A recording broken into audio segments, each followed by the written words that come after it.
Hi అండి, నేను doctor పర్సంటి Suman, children specialist. ఈ యాంటీబయాటిక్స్ వాడే విధానానికి వచ్చేసరికి చాలామంది పేరెంట్స్కి కొన్ని వందల డౌట్స్ ఉంటాయి. సో అన్నిట్లో ముఖ్యమైన డౌట్ ఎట్లా అంటే ఎట్లా కలుపుకోవాలి సార్ ఇవి అనే దాని మీద మాత్రమే ఈ వీడియోలో చెప్తా అన్నట్టు.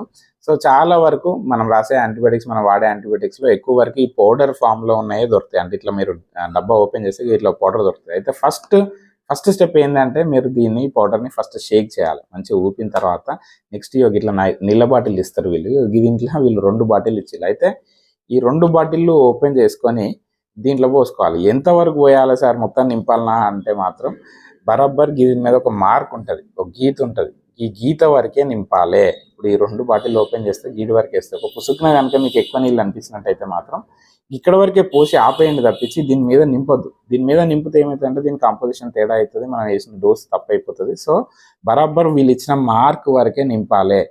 సార్ ఇవి ఇలా కాకుండా వేడి నీళ్ళు పోసుకొనా లేకపోతే ట్యాప్ నీళ్ళు పోయానా అని చెప్పేసి గసంటి పిచ్చి నీళ్ళు దీంట్లో కలపొద్దు. ఎందుకంటే చాలా వరకు ఆ నీళ్ళతోటి మళ్ళీ లేనిపోయిన ఇన్ఫెక్షన్ వచ్చే ఛాన్స్ ఉంటుంది. సో కంపల్సరీ వీళ్ళు ఇచ్చిన స్టెరైల్ వాటర్ మాత్రమే దీంట్లో వాడాలి.